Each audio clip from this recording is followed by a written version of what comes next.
活到100歲先知道用幾粒鹹鹼嚟煲湯，竟然有咁犀利嘅，解決咗家家戶戶嘅煩惱啦。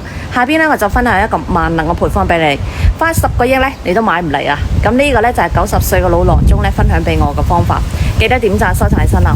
經常鉗鉗聲嘅，醉醺醺嘅，呢度黃色白色嘅嘢呢特別多嘅。今日呢，呢個湯你一定要多啲煲嚟飲啦。首先呢，準備1斤嘅龍骨、鹹橄欖、1個蘋果同埋幾片薑。我用嘅呢，就係福建呢個鹹橄欖啦。佢呢個呢，就係湯嘅靈魂啦。每次煲湯嘅時候呢，攞3粒出嚟，一包呢就夠用1年噶啦。然之後呢，洗乾淨佢，洗去表面嗰啲鹽，咁樣呢就唔會鹹噶啦。然之後呢，用嚟拍佢，咁樣煲出嚟嗰啲湯呢先係入味噶吓。咁呢個鹹橄欖呢，對呢度嘅地方呢真係好有幫助噶。之後呢，你就將蘋果切塊，跟住呢，再將焯過水嘅豬骨、蘋果、鹹橄欖同埋幾片薑放入砂煲入邊，加2碗水，然後冚埋個蓋，煲佢40分鐘呢就可以飲噶啦。